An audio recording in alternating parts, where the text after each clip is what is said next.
ಎಲ್ರಿಗೂ ನಮಸ್ಕಾರ. So Japan medicine ಮತ್ತು ಇಂಡಿಯಾ ಮೆಡಿಸಿನ್ ಹೇಗಿರುತ್ತೆ ನೋಡಿ.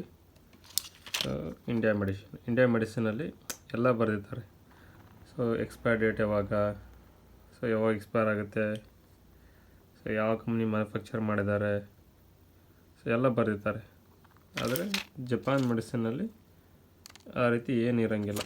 ಸೊ ಯಾವಾಗ ಮಾಡಿದ್ದಾರೆ, ಯಾವಾಗ ಬಿಟ್ಟಿದ್ದಾರೆ, ಸೊ ಕಂಪೋಸಿಷನ್ ಏನು ಇರೋಂಗಿಲ್ಲ. ಅದು ಜಸ್ಟ್ ಹಿಂಗಿರುತ್ತೆ. ಸೊ ಜಪಾನ್ ಮೆಡಿಸಿನ್ ಹಿಂಗಿರುತ್ತೆ ನೋಡಿ. ಜಪಾನ್ ಮೆಡಿಸಿನ್ ನೋಡಿ, ಅದರಲ್ಲಿ ಏನಿರೋಂಗಿಲ್ಲ. ಜಸ್ಟ್ ನೇಮ್ ಇರುತ್ತೆ, ಯಾವಾಗ ಎಕ್ಸ್ಪೈರ್ ಆಗುತ್ತೆ, ಏನು ಇರೋಂಗಿಲ್ಲ ಅದರಲ್ಲಿ. ಸೊ ಯಾವ ರೀತಿ ಇರೋಂಗಿಲ್ಲ. ಜಪಾನ್ ಮೆಡಿಸಿನ್ ಈ ಥರ ಇರುತ್ತೆ.